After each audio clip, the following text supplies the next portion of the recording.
Bem-vindos a mais um podcast Conexão Inteira. Eu sou a Bia e eu tô aqui com a minha parceira Amanda. Oi, Amanda, tudo bem? Oi, Bia, tudo bem? A Amanda nem respira direito, né? E hoje a gente tá aqui com um convidado muito especial que aceitou o nosso convite. Quem que é, Amanda? A gente está aqui com o Thiago Queiroz, do Paizinho Vírgula. Uhul! E, gente, tô ansiosa mesmo, porque, né, apresentando para quem não conhece, o que eu acho muito difícil, né, mas o Thiago, ele tem blog Paizinho Vírgula, ele tem um podcast com o outro Thiago e o outro Thiago, Thiago 2, e o Victor, que é o Tricô de Paz. Ele tem um outro podcast também para crianças, né? Tem o Sinuca de Bicos, que também fala sobre maternidade, e ele também lançou um livro muito especial, que é Abraça Seu Filho. Isso mesmo, Thiago? Eu esqueci. Além de ser pai de 3, né? Sim. 3, que é o Dante, Gael e Maia. Isso mesmo? Isso aí. Faltou alguma coisa? Complementa pra gente. Na conversa vai saindo. Acho que a gente tem que conversar logo. Eu sempre gosto de papiada que ficar dando credencial, né? E eu só queria fazer um comentário, porque assim que eu entrei, a Bianca falou: poxa vida, você tá com a cara de cansado. E aí, essa que é a resposta, porque todo mundo me pergunta assim: caramba, como é que você consegue fazer tanta coisa? É isso, eu fico assim, com essa cara, cuspido pelo demônio, entendeu? No final do dia, não consigo fazer mais nada. Ai, gente, e assim, para mim é super especial, né, ter o Thiago aqui. Thiago foi uma das pessoas que abriu uma portinha, assim, na parte de disciplina positiva, de criação com apego, e é muito engraçado que, vou contar rapidinho como que eu conheci, né, através do meu marido, do meu ex-marido agora, mas que na época eu tava gestante ainda, e a gente fazia muito cursos, né, de pais, assim, sabe, sobre gestação e tudo mais. E aí, um dia a gente foi e tinha um pai dando um depoimento. E aí ele falou do Thiago, ele falou: tem esse blog e tal, criação com apego. E aí o Rômulo foi atrás e começou a ler sobre, e aí a gente conheceu o Tricô de Paz e, acompanho o seu trabalho desde então. E assim, para ele foi super importante, porque eu estava indo aqui para um lado de maternidade, né, e eu já estava procurando pelo parto humanizado que eu queria, e ele meio que correu atrás para acompanhar, né, e a gente foi, eu aqui vendo muita coisa de maternidade e ele caminhando junto ali, vendo muita coisa de paternidade junto com você. Então, faz parte aí da nossa história, né, de onde eu cheguei hoje, né, tipo, onde eu e o meu ex-marido chegamos hoje, né, na questão de... Tem um dedinho do Thiago. Poxa, que legal. Fico muito feliz de ouvir isso. São coisas assim que me fazem continuar trabalhando, produzindo conteúdo e fazendo tanta coisa assim, porque eu acredito muito que, sabe, dá para dar um empurrãozinho na vida de uma família, e eu fico muito, muito honrado mesmo de poder ajudar, tá? E fico ainda mais, assim, admirado de saber que foi o caminho contrário, porque normalmente é a mulher que está sempre procurando alguma coisa, porque é a obrigação dela, entre muitas aspas, né, se informar, e aí vai jogando os links pro marido. Então, quando o oposto que acontece, me dá, assim, mais um pouco de esperança também, de que a gente está conseguindo mudar o mundo, né? No nosso caso, eram os dois, né? Eu procurava algumas coisas sobre maternidade e mandava para ele. E aí, quando a gente viajava, toda vez que a gente pegava o carro, era sempre ouvindo podcast, né? E aí, o de Paz era um deles. Então, vinha dos dois lados. Olha o que eu ouvi sobre pais, olha o que eu ouvi sobre maternidade. Que legal. E foi bem bacana, assim. Eu, até na época que o Gui era pequenininho, eu fiz uns stories e o Thiago viu, repostou no Instagram dele, que eu peguei assim um domingão, o Fernando tava lá cozinhando, eu falei, é uma ótima oportunidade para colocar um paizinho. Por quê? Porque ele não tinha nada na cabeça, né? Eu tava ouvindo, né? Então foi meio que assim, efeito osmose, sabe? E aí ele começou a olhar o celular assim, e eu quieta na minha, olhando como se não quisesse nada. E é interessante isso, paizinho, porque você representa muito, né? Porque a gente veio, assim, de uma cultura machista, assim, né?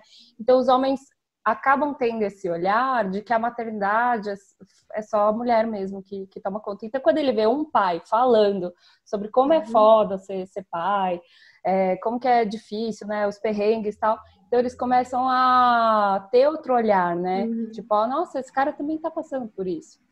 É muito interessante, assim. E, paizinho, tem uma coisa que a Amanda não falou, né? Que é o documentário Dads. Nossa! É verdade. Eu sou péssimo, eu não lembro de nada, gente. Olha só. Eu chorei horrores com aquele documentário. O que é muito lindo, né? Lindo, lindo, lindo. Uma história mais linda do que a outra. E assim, eu chorei junto com você naquela foto. Olha o spoiler! Olha o spoiler! Ai, eu tava chorando junto já. Eu falei pra Amanda, não tô aguentando esse documentário. Eu mesmo, eu chorei me vendo chorar, foi uma loucura, assim. Choro toda vez que eu vejo esse documentário, é muito bonito lindo mesmo. Demais, lindo demais. E uma coisa que me tocou bastante, assim, foi a Anne falando, né, sobre a licença paternidade. É uma coisa que a gente traz muito aqui para o nosso canal também. O quão é absurdo, né, ter só 5 dias de licença paternidade, né, para os pais, porque alguém precisa cuidar dessa mãe, né? Também a questão de que o pai, ele não ajuda, ele participa. É uma coisa que eu tenho muito forte, assim, no meu... Que eu faço muito forte, assim, no meu Instagram também. Que o pai, ele participa, ele não ajuda. Exato. Então, se vocês estiverem interessados em saber um pouquinho mais, né? Eu recomendo vocês irem lá na Apple TV, que está lá o documentário do paizinho dele. O documentário não é meu, tá, gente? Ele seria incrível, mas não é não. Eu só apareço lá uma vez, assim, e tal, beleza. Mas tem história de... São 5 pais pelo mundo que contam a história desse... Eu sou um desses pais, então vale muito a pena, né? Não é só porque eu tô lá, não, mas tem umas histórias ali que são de desidratar mesmo. Então, recomendo assistir, mas com um lencinho, com a garrafa d'água do lado. Sim. Aqui, ó. O papel higiênico do lado. Que realmente é bem bonito, assim. Eu acho que esse é um bom gancho, né? Porque eu sempre fico pensando assim, caramba, nunca teve, né, um documentário sobre paternidade, pelo menos não nesses moldes assim, não feito em Hollywood, né, com grana e, enfim, pessoal profissional mesmo, não é um negócio de qualquer jeito. E isso para mim é meio que de novo, é uma pontinha de esperança, né? Porque todas as vezes que eu olho lá para fora da bolha, eu vejo que ainda tem muito a se fazer, né? Ainda tem muito pai que acha que só trocar uma fralda, ele tá fazendo, né, o suprassumo da paternidade.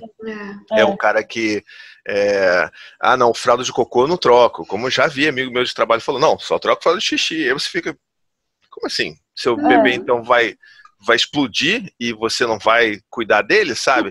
Então... ainda tem muito disso, a maioria esmagadora de pais ainda é essa, mas eu sempre vejo que quando um assunto ele começa a ser cada vez mais colocado em pauta, né, na mídia, de uma forma geral, quando ele começa a se tornar relevante, por mais que ele sempre fosse relevante, mas ele agora começa a se tornar muito relevante, alguém vai lá e se preocupa em fazer um documentário. Então, para mim, isso é um sinal positivo de que estamos falando cada vez mais sobre isso e que esse está se tornando um assunto relevante. E eu acho que é isso, sabe? São várias frentes que precisam ser tratadas, digamos assim, para que a gente consiga, de fato, ter uma mudança, né? Por exemplo, eu estou fazendo meu trabalho ali, que é um trabalho de formiguinha, estou falando sobre as minhas coisas, sobre o que eu penso, divulgando a forma como eu crio os meus filhos, sendo bem ou mal ali um porta-voz ali desse movimento e tal, mas eu não posso fazer essa mudança sozinho, né? Então, assim, tem que ter o movimento das artes trazendo isso, então vem aí o cinema, traz um documentário mostrando isso, e também tem um papel importantíssimo do governo, que é o que a própria Bianca falou. A licença paternidade ser de 5 dias é ridículo, sabe? É ridículo, não pode. Essa é a mensagem que o país, que o Estado está dando para um pai novo sobre a importância que ele tem no papel do filho dele. Então, tipo assim, olha, é isso, tá bom? Você importa 5 dias para o seu filho e para sua família. Então é difícil mesmo. Tanto que todas as discussões que eu acompanho que são para reivindicar uma extensão dessa licença paternidade, sempre tem aquela enxurrada de comentários dizendo que mas é para quê? Isso é férias, o cara vai tirar folga, não precisa, não sei o que lá. Então, essa é a mensagem. Então a gente precisa também ter esse tipo de medidas estruturais, né, para que a gente consiga passar uma mensagem para o cara falando assim, olha só, você vai ficar 30 dias. E eu ainda acho pouco 30 dias, você vai ficar 30 dias em casa. Né, que é aquela coisa, quando você termina a sua licença paternidade, dependendo do dia, né, tipo, sei lá, seu filho nasce numa quinta, segunda-feira você já está tendo que voltar a trabalhar. Às vezes o leite nem desceu da sua esposa, você já tem que voltar a trabalhar, sabe? É muito louco isso. E isso que você está falando é legal, porque, por exemplo, é uma desconstrução muito maior para vocês, né? Quando você fala, putz, então eu quero fazer diferente, eu quero, né, estar participando mais, eu quero, sabe, criar meus filhos com apego. É muito mais difícil quando você tem toda essa questão social, né? E aí eu queria que você contasse um pouquinho pra gente, Thiago, de como foi pra você essa desconstrução. Quando foi que, tipo, sabe, virou a chavinha e falou assim, cara, não, peraí, eu não quero só ajudar aqui em casa, não. Eu quero fazer diferente. Tá, não foi exatamente uma chave que virou pra, caramba, paternidade ativa, mas eu acho que tudo isso, né, a paternidade como um todo e todas as minhas desconstruções que eu venho sofrendo enquanto pessoa, enquanto homem, são uma jornada, né? Então, assim, eu posso dizer que o ponto inicial foi, obviamente, o nascimento do meu primeiro filho, do Dante, que hoje tem 7 anos, mas ainda hoje eu estou nesse processo. Eu não posso achar que, não, agora eu sou o Rodrigo Hilbert, agora eu tô safo aqui. Não, sabe, é um processo, é todo dia aprendendo uma coisa nova, entendendo como que eu posso me posicionar de uma forma, né, de forma a não oprimir as outras pessoas, né, só por ser um homem branco hétero, né, então assim, eu preciso ter esse trabalho, olhar isso diariamente, isso eu aprendi ao longo todos esses anos, mas é óbvio que aquele pontapé inicial foi de fato quando eu peguei o Dante pela primeira vez no colo, né, ele nasceu em casa, e é óbvio que todas as outras crianças também nasceram em casa. Depois que o primeiro nasce, todo mundo já sabe que você é maluco e espera que os outros vão nascer em casa, né? Então, já desiste, né? De dar seu maluco, é isso aí, tá bom, vai lá. E o processo todo, né, para eu aceitar, entender e apoiar a Anne, né, minha companheira nesse processo, essa decisão dela já foi todo um processo preparatório para a paternidade, porque eu não concordava com isso, eu tinha uma cabeça completamente diferente da cabeça que eu tenho hoje, então, assim, já foi um processo, mas a partir do momento que eu comecei a entender das necessidades dela, né, de que, poxa, ela que tem que escolher a forma como ela vai parir, se ela tem horror de hospital, então realmente não faz muito sentido a gente obrigar ela a ir para o hospital, se ela pode ficar em casa, sempre, né, fazendo essa pontuação. Então, a partir desse momento eu comecei a perceber que, assim, caramba, olha só, né, eu nunca imaginei que a gente ia ter que se empenhar tanto, sabe, se informar e se esforçar tanto para ter esse momento da forma mais respeitosa possível, tanto para a Anne quanto para o Dante. E nesse momento eu comecei também já a questionar, falei assim, poxa, eu queria que fosse diferente, né, eu queria que, sei lá, que a minha relação com meu filho fosse diferente, eu não queria que fosse a mesma coisa que fosse com meus pais, porque eu vejo que não deu muito certo, né? A relação não é uma relação de confiança, não é uma relação de troca mútua, né? Então, eu queria muito que fosse diferente com meu filho, só não sabia como. E foi quando eu peguei ele pela primeira vez no meu colo ali, ainda dentro da piscina, né? No nosso quarto de casal, que veio, assim, eu comecei a chorar, obviamente, quem viu o documentário sabe que eu choro demais, eu choro fácil, então eu comecei a chorar pra caramba, e a Anne chorando, e aí tipo, meio que caiu aquela ficha de, poxa, eu quero que seja diferente, eu só não sei como, não sei o que fazer, não sei qual o nome que se dá pra isso, não sei o que eu posso fazer, então foi aquela coisa, tentando aprender enquanto você está fazendo. E você vai correndo atrás e vai procurando texto aqui, texto ali. Aí foi onde eu encontrei pela primeira vez o termo, né, criação com apego, que eu tenho um enorme carinho pela criação com apego, porque foi o primeiro lugar que me mostrou o que eu poderia fazer efetivamente como pai. sabe? Se um cara, ele quer, às vezes o cara tá até predisposto mesmo, não, pô, eu quero fazer, eu quero estar junto. Mas a sociedade toda diz que ele não sabe fazer nada. Os comerciais de Dia dos Pais dizem que ele não sabe trocar roupa. Às vezes a própria esposa fala, não, sai daqui. E não que isso seja a culpa da esposa, isso é uma outra construção que a gente pode falar também. Mas, sabe, todo mundo diz que ele não sabe fazer. Então ele fala assim, bom, tá bom, então se eu não sei fazer, eu vou aqui continuar jogando videogame, porque eu não posso fazer mais nada. E o cara, e assim, o que eu sempre falo, né, tirando o parir e amamentar, o homem pode e tem que fazer tudo, sabe? Então, para mim foi muito gratificante conhecer todos os princípios da criação com apego, e aí eu sou meio nerd, então comecei a ler compulsivamente tudo que eu via pela minha frente sobre filhos, então entender como que funciona esse processo de vinculação, e aí entendendo que, caramba, olha só, então eu posso também dar colo pro meu filho. Então quando ele chora eu também posso oferecer, porque às vezes não vai ser peito. Às vezes, poxa, olha só, então sim, foi muito libertador para mim ver as coisas que eu poderia fazer. Então começou meio que nesse emaranhado aí de aprendizado, eu ainda errei bastante, e durante esses primeiros momentos de vida do Dante, assim, primeiros meses, primeiro ano como um todo, eu ainda estava muito focado em entender e em como ser um pai participativo, mas eu ainda não tinha me ligado que, né, a sua visão, né, a sua consciência, ela expande quando você tem filho, mas não o suficiente para você entender que você também tem que cuidar da casa. Isso é meio idiota falar enquanto homem para duas mulheres, mas é verdade. A gente não é treinado, a gente não é ensinado a isso. Então, às vezes você passava por um cesto de roupa e você não levava porque não, nunca levei.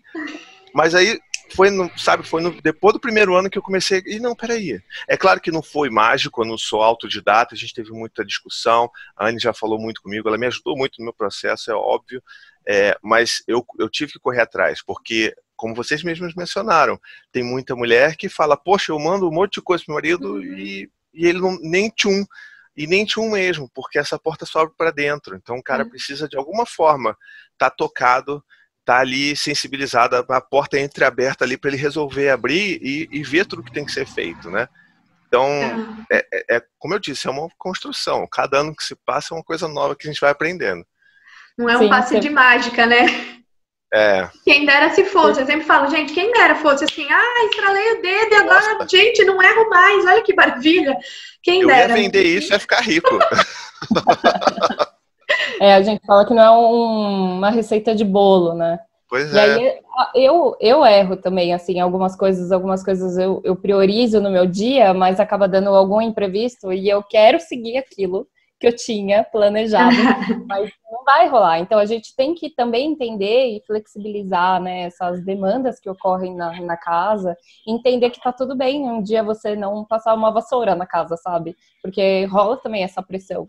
Eu tava falando com a Amanda que eu fiquei numa paranoia, assim, de querer dar conta de tudo, de equilibrar todos os pratinhos, e eu só me toquei quando eu tava faxinando e era 4 da manhã e eu sabia que meu bebê ia acordar às 6 da manhã pra mamar. Aí eu falei, tem alguma coisa errada, porque eu vou dormir só 2 horas. Então, foi nesse momento, assim, que eu falei, não, eu tô pirando na faxina e eu não dou conta na casa, sabe? Então, é muito louco isso, né? E deixa eu aproveitar até esse assunto que a Bia trouxe. Pra vocês, né? Rola também esse negócio de, tipo, tem essa expectativa aqui, puta, não tô alcançando essa expectativa, e aí rola pra vocês uma culpa também? Ou vocês, tipo, você consegue lidar de uma forma diferente? Porque a gente fala muito de culpa materna, porque é uma coisa que as mães trazem muito pra gente, né? E aí eu detesto o termo que eles falam, né? Ai, nasce uma mãe e já nasce uma culpa. Porque parece que é uma regra, né? Existe uma regra de que a mãe precisa se sentir culpada por todas as coisas que não consegue dar conta. Explica um pouquinho aí pra gente agora, esse universo aí pra vocês, rola também um pouco disso ou você acha que é uma coisa que a mulher já carrega a mulher carrega já antes mesmo de ser mãe, porque, né, mulher já, sei lá. Assim, do ponto de vista da mulher eu não posso responder, vocês podem responder, né? Mas eu imagino que sim, essa culpa ela já vem de antes do nascimento do filho, né? Mas comigo essa culpa ela vem, e é claro que ela não é tão, eu não diria que ela é tão né, ela não é tão grande ou tão extensa quanto a culpa que a Anne deve sentir, mas é porque existem inúmeros fatores também, né? Existe a cobrança da sociedade. A sociedade pega muito mais leve comigo só por eu ser homem. E aí, se eu sou pai, e antes da pandemia, obviamente, quando eu andava com os meus filhos na rua, e se estava com um bebezinho no colo, o bebezinho chorava, todo mundo ia tentar ajudar, né? E, ai, poxa, olha que bonitinho, olha que fofinho, né? E aí você fica, pô, não, tá. Mas aí se a Anne fizer a mesma coisa, isso aí, ó, não deve ter dado comida, a criança deve estar passando fome, tadinha da criança. Nossa, é. Então, assim, pra gente é mais fácil não sentir tanto essa culpa, porque a culpa lá de fora não vem, mas a culpa aqui de dentro existe. Então, às vezes puta, cara, tem dia que, sabe, a janta vai ter que ser ovo mexido, não tem condição, tipo assim, Adoro. Pelo amor de Deus, sabe? Ou então, às vezes, meninos o Dante tá com 7 anos, o bicho tá num estirão maluco, sei lá o que é, que às vezes ele dá umas fome nele, ele come um pratão, aí, tipo assim, aquela comida é aquilo, é o resto do almoço, porque a gente não dá pra fazer várias comidas, isso aqui não é restaurante, né, não é cantina, aí tá, não, beleza, a continha certa, pá, botou, pô, a gente já bota um prato, né, a gente dá caprichado no arroz, no feijão, pra dar aquela, né, aí ele come tudo, eu falo, pai, quero repetir, cara, a vontade que eu tenho de chorar, deitar no chão, porque você vai ter que descongelar arroz, e falar assim, filho, pelo amor de Deus, não dá, filho, quer que eu faça um sanduíche, sei lá, um café quente, porque aqui a gente chama leite com achocolatado de café quente, porque é um negócio antigo do Dante que inventou esse negócio, mas é achocolatado. E ele falou, filho, eu faço um café quente pra você, sabe, isso aqui é o quê? Pelo amor de Deus, um iogurte, sabe? Não dá, cara, não dá. Então, e aí depois que eles vão dormir, é claro que eu me sinto um cocô. Hoje mesmo, tô me sentindo um cocô, porque eu tive que agilizar para eles dormirem mais cedo para poder fazer a gravação aqui. Mas tudo bem, sabe? Não é todo dia, mas aí eu fico pouco tempo com eles de noite. Então, assim, dá para falar bastante sobre culpa, mas eu sei que nunca vai chegar perto do nível de culpa que uma mãe deve sentir, né? Mas existe, sim. Acho que quem se importa acaba sentindo culpa inevitavelmente. Né? Quem se importa. Faz sentido, né? E assim, gente, não tem como, aquelas não tem como eu te pedir uma ajuda nesse ponto, porque as mães falam muito, apesar de você falar, a porta só abre por dentro, né? As mães ficam incansavelmente, porque de verdade, parece que elas não acreditam que precisa partir do homem, sabe? Então, o que elas mais falam, mas não tem um jeito, como que eu faço para esse cara vir? Como que eu faço? Porque tá muito difícil, porque é o impasse, né? Então, a mãe quer fazer diferente, o pai vai lá e dá um tapinha. A mãe quer fazer diferente, o pai vai lá e fala que não pode chorar porque tá errado. E assim, a gente entende, a gente até tenta, né? Nos atendimentos que eu faço, eu falo, vai tentando, né? Porque é pelo exemplo, né? Assim como nossos filhos aprendem pelo exemplo, nossos maridos e todo mundo ao redor também, por exemplo. Mas, cara, tem alguma coisinha que essa mãe que tá muito desesperada para trazer o marido para perto, para que ela possa fazer? O que você acha, assim? Como que a Anne, ou não partiu da Anne, partiu de você mesmo, de vir para essa questão da criação com apego? Não, a questão da criação com apego veio de mim mesmo. Na verdade, assim, era engraçado, porque tem um paralelo engraçado aí, triste, mas engraçado. Durante a primeira gestação da Anne, né, quando eu estava grávida do Dante, ela me mandava uma série de links e vídeos sobre parto, e a mulher na banheira, e era sangue para tudo que é lado. Eu tenho dificuldade com sangue, e a mulher gritando, a mulher chorando. Eu falei assim, não vou ver isso, eu não quero. Aí mandava vários artigos para ler de parto humanizado, não quero, doula, não sei o que é doula, não quero saber. Então, assim, durante um bom tempo da gestação, eu acho que era esse cara. Eu costumo dizer pra gente hoje, com os meus próprios ir devagar, links, né? Quando eu falei devagar, cara, não vou ler esse paizinho. É você sabe com esse cara, assim, deve ter de referência. Como outro dia mesmo, foi, sei lá, foi ontem ou anteontem, um cara comentou numa foto minha dizendo, é muito fácil, o cara tem empregado, da mesma forma que para alguns homens, por exemplo, eu até respondi, tô olhando aqui ao meu redor, não tô vendo ninguém, só eu e minha companheira, sabe? pro ego Poxa, dele, deve ser fantástico. não, então, eu sei fazer o que eu tô fazendo, não preciso de um cara me explicando e tal. Rede de apoio. Eu sempre sugiro, como a gente está em podcast, tentando dar conta pais, de que é o meu tudo, podcast de junto com maternidade, outro. né? Olha, Então, vocês respondem ela muito bem, assim então, como porque você eu mesmo nunca vi nos falou, vídeos, Amanda, nem nada. né? eu recebo feedback de muitas pessoas.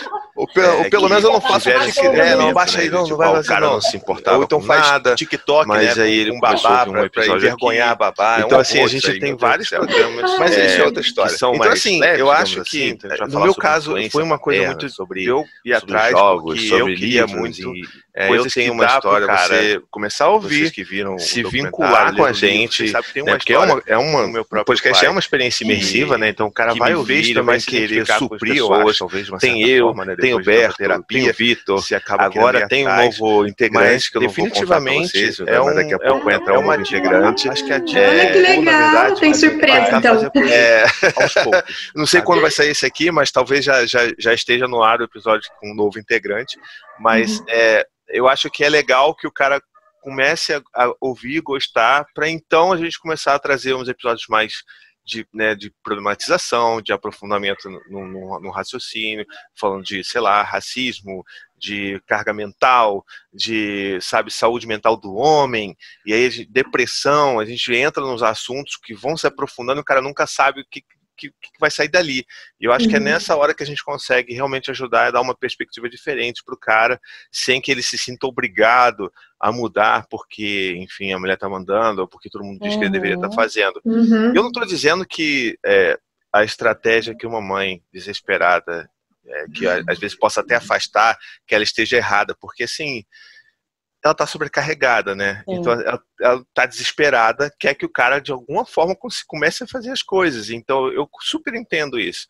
Mas de fato existem formas que possam ser mais eficientes, né? Então de conseguir trazer o cara para perto do diálogo.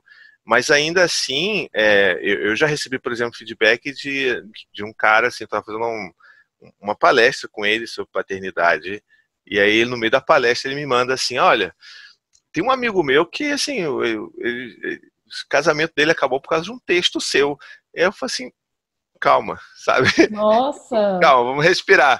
Porque não é bem assim, não foi o meu texto, sabe? O que ele não fez, ou o que ele deveria ter feito e não fez, que fez aquele casamento acabar. E Thiago promovendo o divórcio na família. Talvez aquele texto tenha sido um estopim para algum problema que já era muito maior e muito anterior. Mas eu acho que é muito difícil mesmo, assim, se você pegar um texto, né, seco e mandar, ele pode ter uma carga de julgamento muito grande, né? Então, acho que a CNV, né, a comunicação não violenta, ela vem para ajudar as pessoas a se entenderem, se encontrarem no meio do caminho, mesmo quando a gente está falando de filho, né? Sim. E uma coisa bacana, assim, que eu achei bem interessante é a sintonia de você com os caras do Tricô de Paz. E aí eu fiquei curiosa para saber de onde se vocês já se conheciam, se vocês estudavam juntos, porque eu fiquei vendo os stories, assim, vocês no hotel, vocês falando cada merda. Eu falei, gente, que sintonia bacana que eles têm. Como que é essa história de vocês? Não, então, a história do tricô, ela é engraçada mesmo, porque a gente, enfim, eu venho produzindo conteúdo já há 7 anos, né, sobre paternidade, e de lá até aqui, os textos, os vídeos, as mídias sociais, sempre o meu público maior era feminino, né? E a gente sabe por quê, porque é a mulher que tem que, entre aspas, de novo, tem que ir atrás da informação, não deveria, mesmo que seja um cara falando sobre isso. Então eu sabia que eu tinha que fazer alguma coisa para tentar melhorar esses números. O meu canal, ele tem um acesso de homens melhor do que os textos, mas ainda assim a maioria de mulheres. Aí eu falei assim, pô, quer saber? Eu sempre gostei muito de podcast, então eu sei que a mídia podcast ela é muito consumida por homens no Brasil. Então essa vai ser minha última tentativa desesperada de conseguir acessar os caras, porque eu não aguento mais, sabe? Não que eu não goste de falar com mulheres e para mulheres, eu gosto, assim, os temas que eu abordo eles são para homens e mulheres, é para qualquer pessoa que cuida de filho. Então, mas me incomodava muito o fato dessa ser uma das minhas bandeiras, de falar de paternidade ainda assim, poucos homens me ouvirem. Então foi quando eu conversei com os meus amigos, então explicando, né, o Berto e o Vitor, eles são amigos meus, mas pós-paternidade. Eles são os novos amigos que ter filhos me trouxe, sabe? Quando nós fomos do nosso grupo de amigos, né, antes de ter filhos, nós fomos os primeiros a ter filhos. Então a gente meio que ficou solitário, porque ninguém tinha filho, a gente já era aquela chata, porra, tá falando de fralda, tá falando de parto de novo, ai que saco, Thiago, ai criação com apego, pelo amor de Deus, sabe? Vamos pra balada. Eu falei assim, gente, pelo amor de Deus, eu não posso mais, amanhã eu vou acordar 6 horas para cuidar de filho, eu não posso, sabe, não tem como. Então, nessa nova leva de amigos, vieram o Berto e o Vitor, e a gente se tornou muito amigo mesmo, porque é isso, a gente está sozinho, então não só eu e ele, mas eu e as companheiras, né, as famílias se juntaram, então era muito comum a gente fazer as festinhas nas nossas casas, porque a gente podia fazer em silêncio, a gente bebia, mas bebia em silêncio para não acordar o bebê. Então, a gente se entende, né? A gente se entende, é muito bacana isso. Eu ia até te perguntar, assim, tipo, se deu muito, uma mudança muito brusca na sua amizade antes de ter filho e depois de ter filho. Sim, completamente. Tem pouquíssimas pessoas que se mantiveram próximas, assim, depois que eu tive filhos, sabe? E eu entendo, assim, no início eu fiquei chateada, a Anne ficava muito chateada também, mas a gente entende que mudou a vida, a gente que mudou, eles não mudaram, então não vou cobrar deles, sabe? Eu deveria cobrar se eu mudasse, se ele não mudasse, e vice-versa, mas assim, eu não posso fazer, então vamos procurar pessoas que entendam, né? E foi muito legal essa coisa da conversa com os meninos, porque eles toparam de primeira, mas toparam com uma única condição. Olha, a gente não sabe nada, hein, cara. Eles estavam muito preocupados, porque eu já tinha essa carga do paizinho, que fala de coisas muito difíceis, mas eles, olha, a gente só vai falar das merdas que a gente faz, tá? Não, mas é isso que eu quero mesmo, cara. A gente vai trocar, vai ser engraçado, vai ser divertido. Vocês não vão ter que ensinar nada pra ninguém, só vai falar do que a gente vive e pensa. E foi legal por causa disso, porque no tricô que a gente teve é a única mídia que eu tenho de conteúdo que eu crio, que a maioria é consumida por homens, sabe? O resto, tudo, a maioria é mulheres. E é o que você falou, funciona porque somos amigos, porque a gente está ali se divertindo. Sabe, muito cara sei lá, o happy hour dos caras que vão beber na cerveja depois do trabalho. Aquele é o nosso happy hour. A gente senta ali de 15 em 15 dias, conversa sobre algo que a gente acha divertido, dá risada, sacaneia um ou outro. Eventualmente uma marca paga pra gente viajar e aí a gente faz muita bagunça em hotel, como você viu nos stories. O slow motion do cabelo. Eu ri muito alto. Isso aí tá lá no @tricô de paz, se vocês quiserem ver essa pagação de mico, tá no destaque lá. E o que eu achei mais bacana, assim, a primeira vez que eu te vi, eu confesso que eu fiquei um pouco assim, preconceito, não sei, talvez, porque eu falei, cara, o que esse pai tá fazendo aqui, sabe? Falando sobre maternidade, disciplina positiva. Aí eu comecei a ver, eu falei, nossa, é o paizinho. Por quê? Porque você coloca humor, você coloca conteúdo, você coloca valor, você coloca... E você fala, assim, das suas vivências também, né? O seu olhar como pai. Então, pra mim, assim, falei, nossa, paizinho é o cara, assim. Porque a gente não tem muito, assim, né? Essas referências paternas, assim... legais, engraçadas. E o que me chamou muita atenção foi o fato de você ser muito engraçado, foi muito humorado. E você colocar uns memes assim, do nada, eu começo a dar risada sozinha. Então, parabéns pelo trabalho. Obrigado. E acho que é isso que atrai os caras também, né, pro tricô. Porque, assim, você vai ver cada episódio, né, e, tipo, vocês trazem muito humor pros episódios. E eu acho que é isso, porque quando você fala, tipo, mas um pai vai falar de disciplina positiva, de criação com apego, você acha que vai ser uma coisa maçante, né? Putz, vai ser pesado, vai ser maçante, vai ficar aqui apontando o dedo. Palestrinha, né? Palestrinha, exatamente. E, não, a hora que pega vocês três, tirando sarro um do outro e não sei o quê. Eu acho que é isso que faz os caras, tipo, virarem fã mesmo, né? Porque os caras que estão, eu acho que eles vão, por exemplo, não é assistir um episódio aleatório porque fala daquele tema, né? Mas realmente acompanha mesmo todos os temas que vocês trazem. Eu acho que isso que... Sim.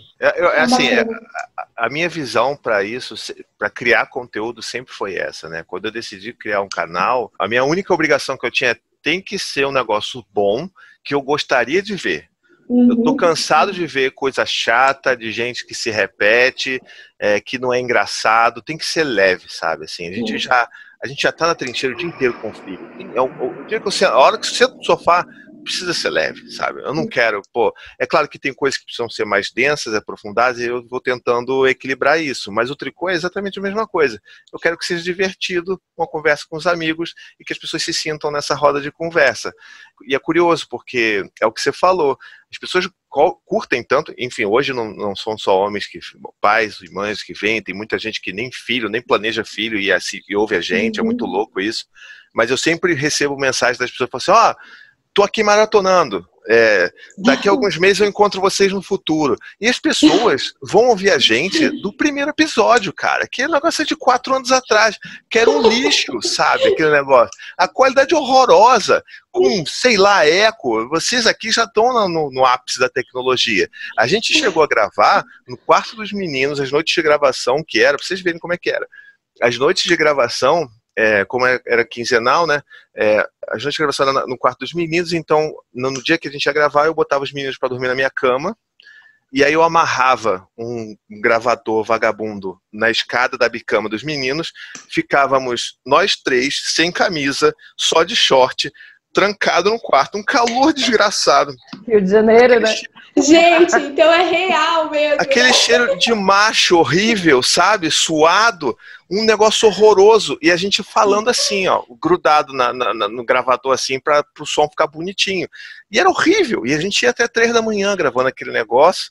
E tipo, quanto mais tarde ficava, mais bêbado de sono, mais besteira a gente falava, e as pessoas ainda gostam de ouvir isso. Eu acho um absurdo, mas tudo bem, eu respeito, gente, tá lá pra pessoa ouvir. Saindo daqui, eu vou lá no Tricô de Paz, ouvir o primeiro podcast. Não, vale a pena, sabe? Imaginando a cena. Porque você falando agora, pra quem tá ouvindo, fala, duvido, imagina que eles estão mesmo. Aí, tipo, eu tô tendo que ver aqui o Vitor sem camisa, não sei o que. Você fala, duvido, imagina, eles não estão gravando desse jeito. Imagina, esses caras tão loucos, deve ser zoeira pro podcast. Então, não é, cara. Real, então. Não é porque assim, eu sou maluco por qualidade, então eu sou o psicopata que fico com fone de ouvido, repete que você gaguejou, repete que você respirou perto do microfone, repete isso, não tem que desligar o ar-condicionado para não ter ruído. Então assim, era uma situação, eles podiam me processar por insalubridade, sabe? Ai, Thiago, que legal, que engraçado. É legal, né, trazer esse humor. É uma proposta que eu cabia também, né? A gente tinha trazido para o nosso podcast, porque, putz, a gente vai pegar alguns temas e se você fica ali no negócio maçante, é difícil de ouvir, né? E, por exemplo, eu ouvi o podcast falando sobre as sombras. Eu gosto muito quando o Frederico Matos participa. Todos nós. Tietando, né? Todos nós. Infelizmente, o novo membro do Tricô não é ele, tá? Eu já tentei várias vezes, não é. Eu tava aqui na esperança de falar assim, então, fica esperta. Mas eu gosto muito, né, porque é um assunto, ele traz assuntos muito sérios, pesados, aí você fala, nossa, isso aqui vai ser pesado. E aí vocês conseguem trazer humor para aqueles assuntos, gente, sério. Meus ídolos, quero chegar um dia aí, ó, gravar podcast. Como vocês gravam. É ótimo. Eu admiro muito o trabalho, assim, e o trabalho de vocês, o trabalho de pessoas que estão se importando em produzir conteúdo de qualidade, porque ninguém pensa em mãe. Assim, em mãe, ninguém pensa mesmo, né? Em pai de vez em quando, mas não tem conteúdo legal para as pessoas ouvirem, consumirem. Eu vejo hoje em dia a quantidade de podcasts de maternidade que tem por aí, eu acho tão bacana. Fico triste que não tem tanto de homem, né? Tanto de pai quanto é o nosso é o primeiro e continua sendo um dos poucos que existem, mas eu fico feliz que isso acontece. Agora eu queria voltar rapidinho para o negócio que a Bianca falou, que tinha um pouco de resistência assim com relação ao que eu fazia no início, e não se sinta mal, mas muita gente se sente dessa forma, sabe? Eu recebo esse tipo de crítica muitas vezes. E eu agradeço que você tenha dado uma primeira chance, sabe? De, vou ver aqui. E aí, não é bem assim. Mas a maioria das pessoas param ali e falam assim, não vou assistir. O que esse cara quer me ensinar a ser mãe? Já vi várias pessoas comentando isso, me marcando e fazendo meme de mim. E eu fico assim, gente, eu não quero ensinar ninguém a ser mãe, sabe? Isso nem pode, nem dá pra fazer isso, sabe? Mas é muito louco o lugar que eu fico, que às vezes é um pouco frustrante, é justamente isso, porque eu tô num lugar que, como eu não sou mulher, não sou mãe, e falo de um assunto que faz, né, que conversa com a mãe. Do mundo materno, socialmente, né? Exato. Não existe uma identificação direta, porque obviamente eu não sou mãe. Então, as pessoas precisam querer conhecer, curtir, para começar a acompanhar. E do outro lado, o pai, ele também não se identifica por mim, porque eu sou tudo que ele mais odeia, porque é tudo que a mulher dele manda ele fazer. Então eu fico assim, gostaria muito que me ouvissem, mas é difícil. Então é um trabalho mesmo de formiguinha, de, sabe, mostrar, não, gente, olha só, é diferente, não é isso, eu não quero ensinar ninguém a ser mãe, ninguém a ser pai. Só quero mostrar um pouco do que eu penso, do que eu vivo, né? Tiago, saiba que você é muito amado. Obrigado. Vamos pro bate-bola? Vamos lá? Vamos. Bem, Tiago, agora a gente vai fazer um bate-bola conexão inteira. E aí você responde a primeira coisa que vem na sua cabeça, tá bom? Tá bom. A primeira pergunta é: qual é a primeira lembrança que você tem da sua vida? Caraca! Primeira lembrança... Eu acho que um castelo de Grayskull que eu tinha, eu adorava. Sabe, do He-Man? Sim! Era o único brinquedo mais legal que eu tinha. E eu brincava muito com aquilo, eu lembro disso. Eu com shortinho, aquele shortinho ridículo de criancinha, sabe? Super curtinho. Nossa, eu acho que é a primeira lembrança, assim. Pelo menos a mais né, que aquece o coração. Quantos anos você acha que você tinha? 5 anos, sei lá. Eu sou péssimo com idade, eu não sei. Não sei, se você perguntar a minha idade hoje, eu tenho que fazer conta. Bom, mas isso já remete à próxima pergunta, que era: qual brincadeira ou brinquedo você mais curtia na sua infância?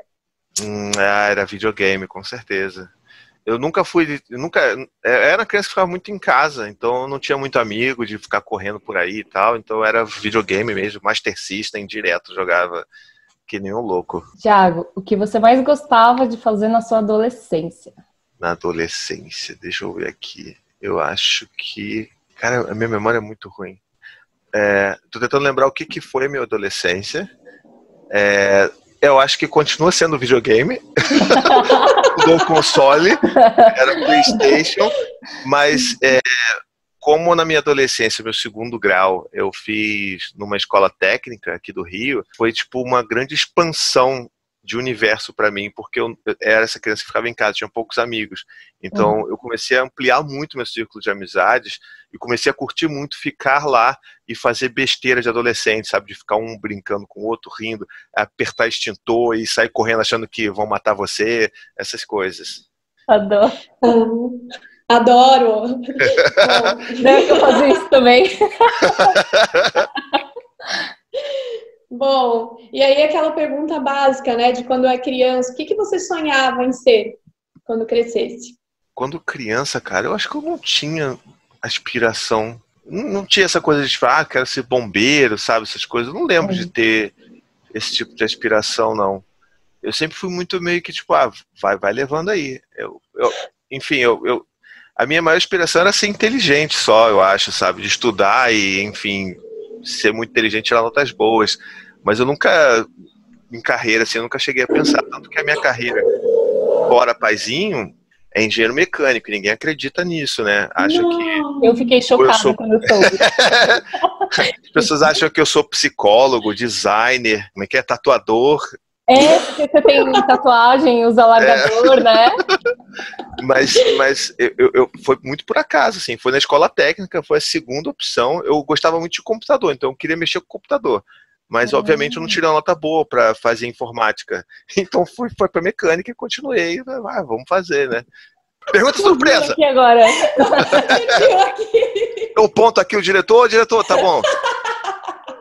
Não, essas mudanças todas aconteceram depois que eu me tornei pai. Eu não tinha tatuagem, não tinha barba, não tinha... Nem óculos eu tinha. E a barba eu fiquei chocada de ver lá no documentário do não é? Falei, nossa, eu tinha 15 anos de idade que tem barba. Pois é, então eu não tinha nada disso. O alargador, ele veio, talvez, entre o Dante e o Gael, por ali. Olha! Nossa, eu achei que vinha da adolescência, né? Que normalmente Não, eu fiquei velho, fiquei maluco mesmo. Arrasou.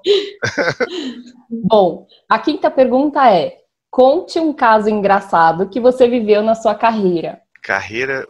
O que carreira? Qualquer uma. Algum perrengue quando você foi palestrar, alguma coisa assim. Não sei, alguma coisa engraçada. Tá. Então, tem um negócio que eu guardo comigo com um pouco de vergonha, porque as pessoas acham que não, mas eu sou uma pessoa muito tímida. Eu sou muito envergonhado. Falar aqui na tela com vocês, eu tô acostumado porque eu gravo vídeo há sei lá quantos anos. Então eu tô acostumado a lidar com isso. Mas ali no pessoal, ali no dia a dia, eu ainda sou muito tímido. E eu lembro que teve uma vez uma palestra que eu fui dar, não vou dar o lugar porque vai entregar. Então foi um estado aí, uma capital brasileira. E, rapaz, quando eu tava chegando, era tipo um desses, acho que era um desses Sescs da vida, né? Porque no Rio de Janeiro não tem uma cultura muito grande de Sesc, né? Mas fora do Brasil tem Sesc para tudo que é lugar, né? São Paulo, Minas, enfim. Então era um desses Sescs da vida aí, então tava rolando uma filinha do pessoal para entrar pra minha palestra, e tipo, quando eu entrei, as pessoas começaram a fazer festinha, sabe? Tinha umas mães assim na coisa, quase assim, paizinho, paizinho! E gente, eu queria voltar, eu quase voltei, eu falei assim, eu não vou conseguir, eu vou morrer aqui, eu não consigo lidar com isso. E as pessoas, e tinha gente com camiseta do evento, eu falei, putz, meu Deus do céu, e agora o que eu faço? Meu Deus, eu não consigo. E eu só lembro, eu fico pior da cabeça porque eu fico imaginando a Anne lá comigo e ela estaria rindo demais da minha cara, sabe? Porque ela sabe que eu sou assim, pelo amor de Deus. As pessoas vêm falar comigo, não que eu não gosto de falar com ninguém, as pessoas vêm falar, fala que gosta, vai querer dar um abraço, às vezes se emociona, me emociono junto, tudo bem. Agora, fazer festinha não, gente, pelo amor de Deus, isso mata o paizinho. Bom, e aí pra gente fechar, define em uma frase. Quem é o Thiago Queiroz quando você pensa Thiago Queiroz fora do paizinho vírgula? Quem é? É um cara que tá tentando ser alguém melhor, é o que eu diria. Arrasou. Que demais! Arrasou! Aquela, né? Eu só fica assim. Postura, mano. Bom, Thiago, postura. Bom, a gente queria agradecer muito, acho que foi um dos podcasts mais engraçados que a gente fez. E mais difíceis também. E mais difíceis, porque o nível de nervosismo estava aqui um pouco acima do normal. Mas a gente queria agradecer demais de você ter aceito o convite. Não, eu fico muito feliz. Assim, vocês deram sorte, porque podcast é um negócio que eu amo tanto fazer. Não é à toa que eu tenho uns 50 podcasts alucinado.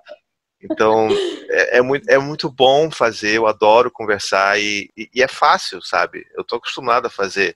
Para mim, o que tem sido muito desgastante são as lives, na verdade, né? Que entrou a quarentena, a galera enlouqueceu nas lives. Eu recebo, sabe assim, tipo, convite de live é uma parada que eu já não consigo nem mais responder de tanta coisa. E eu já tenho uma resposta padrão que eu dou assim, gente, olha, muito obrigado, mas eu não consigo, não dá, e porque me drena muito fazer live. Agora, isso aqui não, isso aqui me faz bem, eu gosto, é divertido. Então, foi um prazer aceitar e estar aqui com vocês. Ai, e a gente ficou super feliz. A gente espera que os pais, né, agora ouçam, né, esse podcast e comecem, né, a se interessar um pouquinho mais aí para acalmar o coração dessas mamães. Pois é. Que estão tentando, né, fazer uma educação diferente. E assim, só para finalizar, assim, eu tinha perguntado pro pai do meu filho, né, se ele tinha alguma pergunta assim, tipo, você tem alguma pergunta para eu fazer? Ele falou assim, eu tenho 1 milhão de perguntas para fazer pro Thiago, né? Eu escuto ele desde sempre.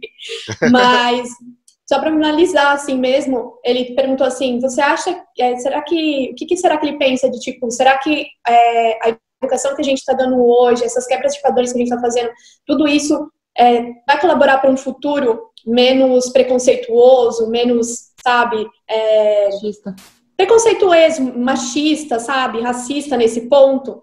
Aí eu falei assim, vou levar para ele, porque, né, eu acho que é por isso que a gente luta, né, é para isso que a gente está aqui, né, Thiago? Pois é.